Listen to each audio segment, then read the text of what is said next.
making the night that makes history.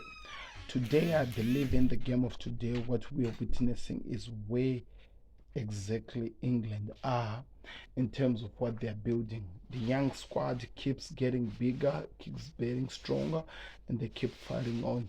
And with Harry Kane leading them on, I'm telling you, these guys are gonna go far. So, since 1966, England has beaten Italy at their own home ground and came up with a victory. And that was not the only thing that was broken today. They beat Italy at their own home ground since the time that England almost or won the World Cup, I think, 1966. Then on top of that, Harry Kane becomes England's all-time goal scorer, who has surpassed Wayne Rooney's record, which was I think 50 something, around 57, and Harry Kane I think is 58. And Italy on the other side, even though they win the losing end, a debutant who came from Argentina, who is an Italian player, came in and scored his first goal in the first game that he gets. So his first cap gave him his first goal. But all in all, we have to give some respect to this England squad.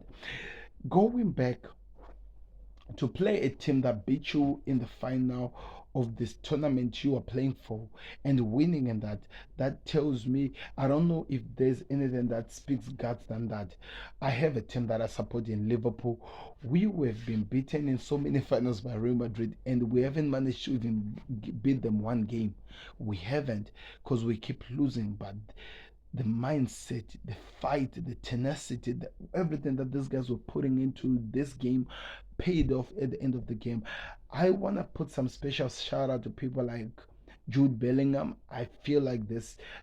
Sometimes people forget that this kid is still a teenager. The way he plays, the way he covers spaces, the way he passes, he moves the ball in terms of attacking, the way he uses. He's not really that quick of a player, but he uses his long legs to take advantage of covering the spaces he does, setting up the balls and going forward. Harry Kane, I have no idea what people needs to see from this guy to believe that I think he's really something special for this England squad.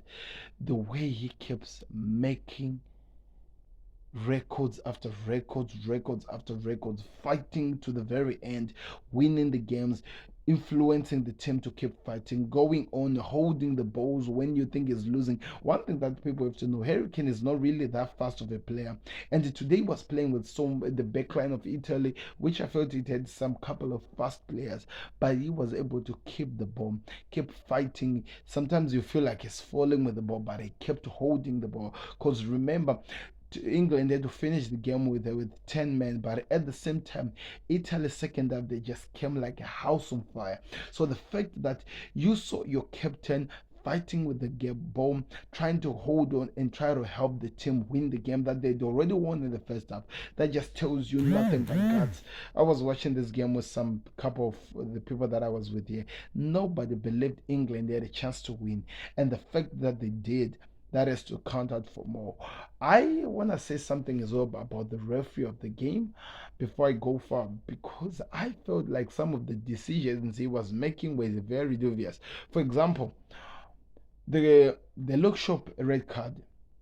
N- Nobody in this world wouldn't think that that tackle was a yellow card, but the time wasting, like the guy did not even waste even to the amount of time that is supposed to be wasted for a guy to get a yellow card. He did that to Kyle Walker. He did that to also to this guy. What's his name? Um, Man City player. I don't know what's happening with the way just went off. Okay, he did that to Kyle Walker. That's why I'm making a problem. And also to Luke Shaw. And that Luke Shaw red card, everyone can see that there is something wrong with that. It felt like he was really working against England.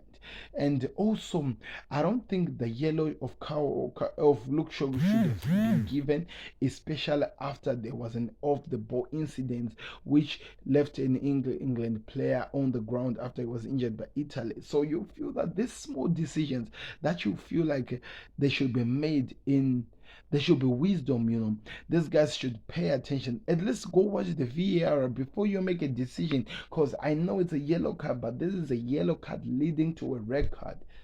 They don't do that, the officials, and it has been getting so much. It has been happening so many times. We've seen it so many times in the Premier League, and now it's getting out of hand. Something has to be done. Something has to be done with these officials, and I think that the officials has to be taught that maybe it's just overdoing it.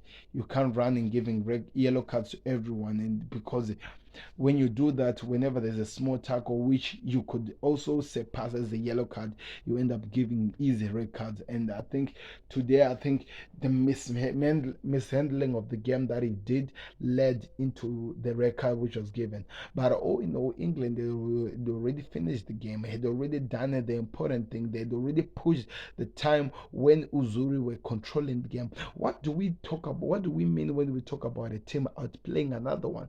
I'm saying that in the 90 minutes, when you had your time, you played so well to get the goals in and to put pressure and kept attacking, and Italy could not cope with you. Then in the second half, when you know you no longer have enough to compete with them, you control the game, you control them, you limit them from getting into your balls. You do those last minute defending, that last minute tackles, which stops the opposition team to score. That's what we mean. So when we talk about Italy being outclassed by England, I'm talking about position wise, because in the second half it's so clear that Italy had position of the game, but they just didn't have enough to finish up the chances that they created to get the winning goal. So that into my analysis, that's what we mean when we say that England outplayed or outclassed Italy. But one thing we need to also celebrate: Harry Kane. Man, this guy has been an influential player for such a long time, and I myself hope that he goes to a team that will win something, because with of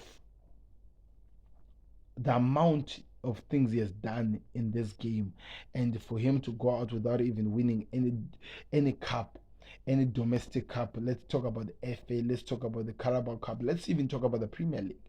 It will be criminal with the amount of goals he has been finishing year after year, season after season. This guy deserves a trophy, and we all know with a tournament space he will never get that. And I hope that there will be a decision that is really made fast. And somebody went to happy today. Declan Rice scored a goal for England, and it was a good one. A rebound from Harry Kane's shot, easy goal and easy moving. You just easy goal and is moving. That's what happened on that situation.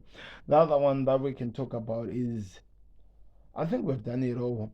Jack Grealish, he kept on doing what he always do, falling down and raising up, trying to create the fouls and you know what he does. I don't even have to waste time telling you about how much this guy can be a criminal when it comes to football. But this was a good game for England, winning from their boogie team, a team that beat them from the final of this tournament, and coming in and performing to that level, and also showing that they can even go far. I'm proud. I'm proud of them, and let's see where they go, because it looks like they are building something special there. So I don't know. My question is this: I don't know if Gareth Southgate is the right man for the job, but at this moment, what he's doing is working. So you keep moving with whatever that is working. Click the like button, so people subscribe to the Connect One, and also go check out the Connect One as well.